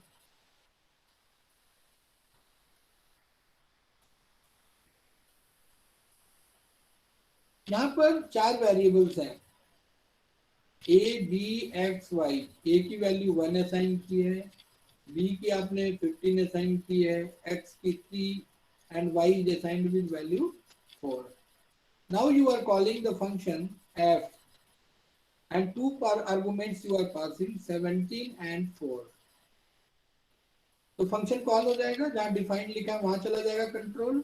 x की वैल्यू हो जाएगी आपकी 17 एंड y की वैल्यू क्या हो जाएगी बच्चे? 4. अब आपने 70. a को ग्लोबल बता दिया और उसकी वैल्यू डिफाइन कर दी a की 42. मतलब प्रोग्राम से बाहर आने के बाद भी इसकी वैल्यू क्या रहेगी? 42 ही रहेगी. ठीक है. अब यहाँ पे x की वैल्यू y की x कर दी, मतलब आपने वैल्यू को स्वैप कर दिया. तो x की वैल्यू आपने यहाँ से क्या पास किया? कॉलिंग फंक्शन से 17, y की क्या किया? 4. तो ये अब स्वैप हो जाएगा, x की 4 हो जाएगी, y की क्या हो जाएगी वैल्यू? 17. b की वैल्यू आपने यहाँ पे क्या दिया है? 33. फिर b की वैल्यू आपने दी है 17 और c की वैल्यू दी है आपने 100. तो print a b x y क्या आना चाहिए भाई? a की वैल्यू तो वही रहेगी ना, उसने ग्लोबल कर दिया आपने 42 और ग्लोबल नहीं करते तब भी 42 होती है की, क्योंकि फंक्शन के अंदर है वैल्यू ए। बी की वैल्यू क्या हुई 17। उसके बाद एक्स की वैल्यू क्या हुई 4, वाई की क्या हुई 17।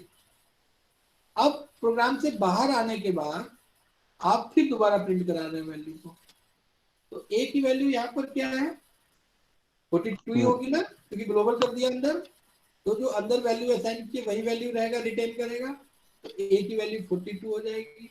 बी की वैल्यू क्या होगी बेटा यहाँ इस एग्जांपल में? सर जो बाहर थी वही। बी की सर 15 एंड एक्स की वैल्यू 3 रहेगी क्योंकि फंक्शन के बाहर जो थी, और वाई की वैल्यू 4 रहेगी जो फंक्शन के बाहर थी, क्योंकि अंदर वाले एक्स वाई का जो स्कोप है वो फंक्शन के अंदर ही है। लेकिन अगर उसको ग्लोबल कर दोगे तो बाहर क्या वैल्यू हो जाएगी जो फंक्शन के अंदर वाली वैल्यू। तो इसको क्लियर हो गया कॉन्सेप्ट? तो ये सारा जो कॉन्सेप्ट था फंक्शन के बारे में था कि फंक्शन क्या होता है, व्हाट इज फंक्शन। उसकी दो डिफिनीशन बताई मैंने कि function is a block of statement which executes a concurrent task। दूसरा मैंने बताया कि function is a named set of statements to perform a given particular task। फिर मैंने बताया कि फंक्शन के क्या एडवांटेज है। मैंने कहा रिपीटिशन ऑफ कोड रिमूव हो जाता है, प्रोग्राम को सिंपल बनाता है। रीयूजेबिलिटी ऑफ कोड है, कोड को एक बार लिखो बार बार यूज कर सकते हो, उससे प्रोग्राम आपका सिंपलर होता है। एलिमिनेशन, रिपीटेटिव कोड का एलिमिनेशन होता है। उसके बाद मैंने बताया कि फंक्शन का यूज करके आप जो है प्रोग्राम के जो इंक्रीज फंक्शनल डिकम्पोजिशन होता है, इससे कि जो डिकम्पोजिशन है प्रोग्राम का वो जो है क्या होता है बढ़ जाता है, which is a beneficial for a programmer and program. इसके बाद मैंने फंक्शन कैसे डिफाइन करते हैं, फंक्शन के अंदर कैसे फॉर्मल पैरामीटर्स यूज करते हैं, कैसे एक्चुअल पैरामीटर है, कैसे पास करते हैं वैल्यू। हाँ, तो ये भी बताया कि फंक्शन एक से ज्यादा वैल्यू पास कर सकता है। ये भी बताया कि फंक्शन को आप कोई भी आर्गुमेंट नहीं पास कर सकते हो, एक से ज्यादा आर्गुमेंट आप पास कर सकते हो या सिर्फ एक आर्गुमेंट पास कर सकते हो। फिर ये मैंने बताया कि एक्चुअल पैरामीटर्स और फॉर्मल पैरामीटर्स के बीच में 1-to-1 करेस्पॉन्डेंस होता है और ऑर्डर हमेशा मेंटेन्ड होता है। ये भी बताया कि फंक्शंस के अंदर कैसे डिफॉल्ट आर्गुमेंट्स को हम यूज करते हैं। ठीक है, इसके अलावा मैंने स्कोप डिस्कस किया कि किसी वेरिएबल का स्कोप कब वो ग्लोबल होगा और कब लोकल होगा। अगर लोकल वैल्यू को हम चाहते हैं कि प्रोग्राम के बाहर भी, फंक्शन के बाहर भी वैल्यू रिटेन हो, तो उसके लिए हम ग्लोबल स्टेटमेंट कैसे यूज करेंगे। ये भी मैंने बताया कि अगर आप अनश्योर हो कि आप एक्चुअल पैरामीटर से कितने आर्गुमेंट पास कर रहे हो, तो आप जो है you can use the arbitrary parameter passing technique, star use कर सकते हो फॉर्मल पैरामीटर के अंदर। तो these are the various, and I discussed about the various implemented various programs which were discussed in the previous class। हाँ, उसको भी मैंने डिस्कस किया कि आप उसको फंक्शन का यूज करके कैसे कर सकते हो। एक प्रॉब्लम के अंदर मैंने रिकर्सन यूज किया और उसको जस्ट मैंने एक बताया आपको, लेकिन in the future class I will discuss in detail what is recursion, what is the advantage and disadvantage of recursion, and how to write the recursive programs in detail. So that will be the agenda of the my next class, which will held on the Monday. Okay sir, okay. हाँ, अब previous class का दो example हम फटाफट देखेंगे, ज्यादा time नहीं excuse me sir. Sir जो हमने ऊपर ग्लोबल वैल्यू एक की जो ग्लोबल वैल्यू चेंज करी थी, एक को ग्लोबल वैल्यू में ट्रांसफर कर दिया था ए को। हाँ, तो सर हम जैसे बी को भी करना चाहते हैं और सी को भी, तो इनके लिए अलग अलग लिखना पड़ेगा, ग्लोबल बी ग्लोबल सी। नहीं चेंज करना चाहते हो तो ग्लोबल बना दो उसको, मतलब फंक्शन के अंदर जो वैल्यू है अगर वही चाहते हो बाहर भी रहे तो ग्लोबल बना दो। ठीक है, तो अलग अलग लिखना पड़ेगा या सर, या ग्लोबल ए बी सी लिख दें या ग्लोबल ए फिर ग्लोबल एबीसी लिख दो। ठीक है, ओके सर, ओके सर। अच्छा, देखो मैं इसका पर्पज क्या है, मेन की पर्पज देखो कि अगर आप नेस्टेड फॉर लूप कैसे यूज करोगे, तो उसका मैंने एक एग्जांपल लिया, और एग्जांपल ये है कि पिरामिड, एक राइट एंगल ट्रायंगल की फॉर्म में मैंने एक पिरामिड प्रिंट कराना है यहाँ पर। आप डिफरेंट शेप्स करा सकते हैं, ये आपके लिए होमवर्क भी है। अगर कोई कंफ्यूजन है तो आप नेट से भी देख सकते हो, नेट्स में वेरियस डायमंड शेप है, आप जो है स्टार शेप है, वेरियस शेप्स जो है डिफरेंट डिफरेंट लॉजिक का यूज करके आप जो है प्रिंट करा सकते हैं। तो यहाँ पर रेक्टेंगल, राइट एंगल ट्रायंगल मैं कर रहा हूँ, और इस पिरामिड और स्टार की फॉर्म में मैं प्रिंट कराना चाहता हूँ। तो यहाँ पर मैंने n की वैल्यू 5 दे दी, ठीक है, और मैंने यहाँ लिखा फॉर i इन रेंज, मतलब n क्या है, रो है, टोटल 5 रोज हैं इसमें पिरामिड के अंदर। For i in range 0, n, okay, तो ये कब से चलेगा, 0 से 4 चलेगा, ठीक है। तो i की वैल्यू, इसके बाद फॉर, एक और फॉर लूप ले लिया इसके अंदर, for j in range 0, i plus 1, logic यही लगाया मैंने कि एक फॉर लूप के अंदर दूसरा फॉर लूप लगाया। तो ये रेंज फंक्शन क्या सीक्वेंस वैल्यू यूज रिटर्न करेगा, 0, 1, 2, 3, 4। ये क्या करेगा, 0, i प्लस 1। तो रेंज 0, i प्लस 1 का मतलब क्या हुआ, i की वैल्यू पहली क्या है, 0, तो 0 से 1, मतलब पहली बार तो एक 0 ही के लिए चलेगा ये, ठीक है। तो पहले i की वैल्यू 0 चलेगी, यहाँ से पहला लूप का पहला एलिमेंट देखिए, i जी को लिस्ट में क्या है, 0, 1, 2, 3, 4, तो i इक्वल टू 0 के लिए वैल्यू चली। उसके लिए j के सारे चलेंगे जितने भी रेंज में है, तो यहाँ पे मैंने क्या बताया, 1 है ना, तो j क्या चलेगा, 0 से i प्लस 0 प्लस 1, तो 1, तो मतलब 0, तो क्या किया, प्रिंट स्टार, j की 0 के लिए सिर्फ वैल्यू चलेगा, स्टार एक प्रिंट करा दिया यहाँ पर स्टार। अब क्या किया, कैरिएज रिटर्न यूज कर लिया यहाँ सेम लाइन में, इसके बाद यहाँ पर कैरिएज रिटर्न यूज कर लिया, \r, एंटर, एंटर किया। इसके बाद फॉर j की वैल्यू क्या होगी, j की वैल्यू क्या होगी बच्चे, अब i की वैल्यू क्या होगी, 2, i की वैल्यू 1 होगी, सॉरी 1, तो j की वैल्यू क्या हो जाएगी, 0 से 1 प्लस 1, 2, तो अब ये चलेगा 0 और 1 के लिए चलेगा। तो पहले j की वैल्यू 0 के लिए चलेगा, प्रिंट 2 बार कर देगा, 0 प्रिंट 1 बार करेगा।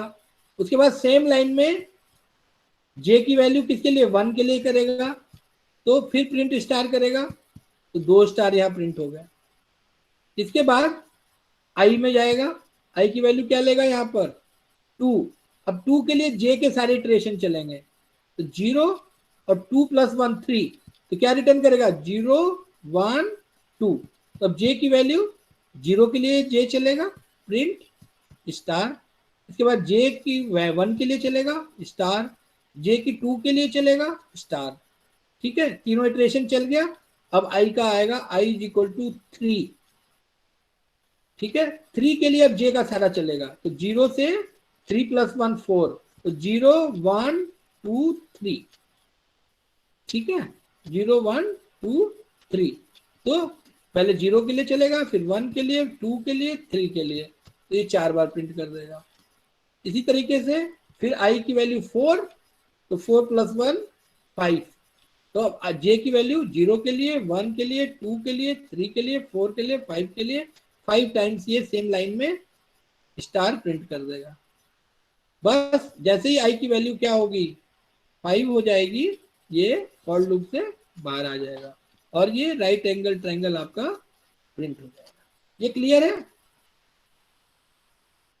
Hello, yes sir. Yes sir, yes sir. ये तो यस मतलब सर। इसमें मेन चीज क्या है कि 2 फॉर लूप है, तो पहले फॉर लूप के जितने भी रेंज में वैल्यू आएगी उसकी एक वैल्यू के लिए वो चलेगा, उसके अंदर वाला फॉर लूप सारी वैल्यू के लिए चलेगा, i के एक वैल्यू के लिए j की सारी वैल्यू चलेगी, फिर i की दूसरी वैल्यू के लिए j की सारी वैल्यू चलेंगी, फिर i की तीसरी वैल्यू के लिए j की सारी चलेंगी, i की चौथी वैल्यू के लिए j की सारी वैल्यू चलेंगी। इस तरीके से नेस्टेड फॉर लूप जो है इसके अंदर काम करता है, ठीक है। आपके लिए ओके सर, थैंक यू ये सर। है कि आप इसमें स्टार प्रिंट करा सकते हैं, कोई भी शेप प्रिंट करा सकते हैं आप। तो उसके लिए आप लॉजिक जरा सा ढूंढिए और लॉजिक बनाइए, ठीक है। Excuse me sir. Okay sir, thank you sir. अभी एक एक और सर एक एग्जांपल और डिस्कस कर लूं, विच इज वेरी इंपॉर्टेंट, क्योंकि आपको आगे प्रोग्राम बनाना है और कैसे मेनू ड्रिवन प्रोग्राम बनाना है हमें, ठीक है। How to create menu driven program in Python, क्योंकि मैट्रिक्स वगैरह का जब आप प्रोग्राम करेंगे तो आपको मेनू ड्रिवन प्रोग्राम बनाना ही होगा, बिना उसके काम चलेगा नहीं। तो उसको आप देख लीजिए और उसको प्रैक्टिस कीजिए। ये है menu driven program to do various list operation. तो जब भी हम मेनू ड्रिवन प्रोग्राम बनाते हैं तो कोई खास बात इसमें नहीं कर रहे हैं। अब मान लो मैट्रिक्स ऑपरेशन है, तो मैट्रिक्स को पहले क्रिएट करना, मैट्रिक्स के अंदर फिर वैल्यू को डालना, दूसरा फंक्शन, मैट्रिक्स को ऐड करना, तीसरा फंक्शन, सब्ट्रैक्ट करना, चौथा फंक्शन, मल्टीप्लाई करना, पांचवा फंक्शन, उसके बाद जो है उसको ट्रांसपोज करना, छठा फंक्शन, चेक करना कि वो स्क्वी सिमेट्रिक है या नहीं है, सातवां फंक्शन, फिर उसके बाद एग्जिट करना है तो एग्जिट के लिए आठवां फंक्शन। 8 फंक्शन है, तो उसके लिए आपको क्या करना पड़ेगा, उसके लिए आपको जो है मेनू ड्रिवन प्रोग्राम बनाना होगा। तो यहाँ पर मैंने जो एग्जांपल लिया है, इन दिस एग्जांपल सर। हाँ जी, कुछ बोला बच्चे? सर यहाँ पे if choice is equal, yes sir. Sir जहाँ ईफ वाला जो स्टेटमेंट पहला लगा है, नीचे element is equal to EVAL क्यों लिखे हैं? कहाँ पे? अभी मैं पहुंचा नहीं हूँ वहां, सर ईफ वाले स्टेटमेंट मुझे दिख नहीं रहा है ना, अभी पहुंचने दो मुझे वहां पे, ठीक है। कहाँ पे लिखा हुआ है? सर ईफ वाला जो पहला स्टेटमेंट है, अपेंड एलिमेंट के नीचे, उसमें element is equal to EVAL लिखा है, वहां पूछ रहे थे। वो तो फंक्शन है, वो हमेशा इवैल जो है उसको इंटीजर में कन्वर्ट कर देगा, ठीक है। अगर स्ट्रिंग है तो स्ट्रिंग में कन्वर्ट करेगा, तो डिफरेंट फंक्शन है, कन्वर्जन फंक्शन है, तो इवैल भी एक कन्वर्जन फंक्शन है वहां पर। तो आप एक चीज ये देखिए कैसे मेनू ड्रिवन प्रोग्राम, अब ब्रेक हो गया ना बीच में। तो मेनली जो आप मेनू ड्रिवन प्रोग्राम जब भी आप बनाते हैं, तो मेनू ड्रिवन प्रोग्राम बनाने का पर्पज ये होता है कि अगर उस प्रोग्राम के कई ऑप्शंस हैं, ठीक है, तो आपको मेनू ड्रिवन प्रोग्राम बनाना है। तो इसमें मैंने एक लिस्ट लिया है और उस लिस्ट के डिफरेंट ऑपरेशंस को हम परफॉर्म कर रहे हैं। तो इसमें पहला काम कर रहे हैं कि एक कोई लिस्ट है, उस लिस्ट में कैसे वैल्यू को हमें अपेंड करना है। दूसरा है कि एक डिजायर्ड पोजीशन पे वैल्यू को इंसर्ट करना है। इसमें तीसरी चीज है कि कैसे गिवन लिस्ट में अपेंड करना है। चौथी है कैसे एग्जिस्टिंग एलिमेंट है उसको मॉडिफाई करना है। तो इस तरीके से डिफरेंट काम है। तो हमने क्या किया कि एक लिस्ट ले लिया है, ठीक है, एक वेरिएबल ले लिया चॉइस, एक वाइल लूप लगा दिया, ये तब तक चलेगा जब तक वैल्यू ट्रू रहेगी, तो वाइल ट्रू कॉलन, और इसके अंदर इस तरीके से डिफरेंट ऑप्शंस को मैंने लिख लिया प्रिंट कमांड का यूज करके, प्रिंट और जो कराना है हमें इस तरीके से लिख लिया। तो ये जब रन करेंगे ना तो ये लिखा हुआ आएगा इस तरीके से। अब इसके बाद हमने क्या किया, चॉइस यूजर से इनपुट करा ली, यूजर जो चॉइस देगा उसी के हिसाब से ये क्या करेगा, चलेगा। तो इसके बाद if choice is equal to 1, तो एलिमेंट इनपुट करा लिया हमने, जो भी एलिमेंट हमें अपेंड करना है उसको हमने इसके अंदर इनपुट करा लिया, और my list dot append element को उसके अंदर हमने ऐड करा लिया। इसके बाद चॉइस अगर 2 है तो इफ एलिफ, चॉइस अगर 2 है तो हमने फिर दूसरा फंक्शन इसके लिए लिख लिया जो करना है। उसके बाद अगर चॉइस इक्वल टू 3 है, एलिफ का यूज करके जो कुछ अंदर कराना है वो करा लिया। फिर चॉइस की वैल्यू अगर 4 है तो एलिफ के अंदर जो कुछ कराना है हमने यहाँ पर करा लिया। इसी तरीके से डिफरेंट एलिफ के थ्रू हम चॉइसेस दे देंगे। तो टोटल 8 चॉइस है। इसके बाद देखिए 8 चॉइसेस के बाद क्या हुआ, if choice elif choice is equal to 10, जैसे ही 10वां चॉइस आया 9 चॉइस के बाद ब्रेक, यहां पे आप एग्जिट कर गए। अदरवाइज अगर आपने ब्रेक एग्जिट का नहीं दिया कमांड तो otherwise choice is not valid, press any की टू कंटिन्यू, और आपने इनपुट फंक्शन के थ्रू दोबारा जो है ऑप्शन दे दिया। तो इसको अगर हम रन कराएं, रन करा के देखें कैसे रन करेगा।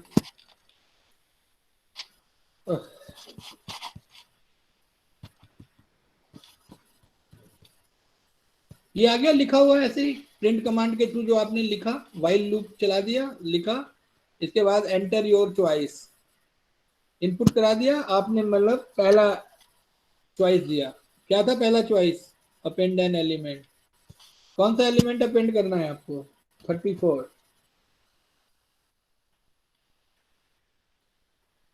ठीक। अब इसके बाद आपने क्या करना है? Insert an element at the desired position, second option आपने लेना है, चॉइस सेकंड। एलिमेंट की वैल्यू आप डालिए, 46 मैंने डाल दिया, 45। एंटर द पोजीशन, किस पोजीशन पे करना है? चौथे पोजीशन पे मैंने कर दिया, 0 1 2 3 4, तो यहाँ पर 45 होगा। ठीक है। अब enter your choice, display the list 9, जो मैंने चेंज किया। ठीक है, फोर्थ पोजीशन पे आ गया 45, और यहाँ पर क्या किया था? अपेंड किया था 34। ठीक है, ये आ गया। अब बाहर आना है तो 10, अब बाहर आ गया। इस तरीके से this type of program is known as menu driven program. This type of program is known as menu driven program. तो इस तरीके से आप जो है प्रोग्राम लिखेंगे। कल एक एवरेज का मैंने एक फंक्शन लिखा था, मार्क्स एवरेज। स्टूडेंट्स के एग्जामिनेशन में मार्क्स हैं और उसका मार्क्स का हमें एवरेज निकालना है। उसका एक कोड है, यूजिंग लिस्ट का यूज करके जो है बच्चों का एवरेज मार्क्स जो है करना है। इसमें हमने क्या किया कि मेन फंक्शन में एक लिस्ट क्रिएट कर ली। ठीक है, और हमने कहा, प्रिंट कराया कि statement how many student marks you want to enter. ठीक है, हमने इनपुट के थ्रू कितने स्टूडेंट्स का कितने मार्क्स जो है, सपोज 3 कर दिया मैंने, for I in range 0 1 n। तो अब ये लूप कितने टाइम चलेगा?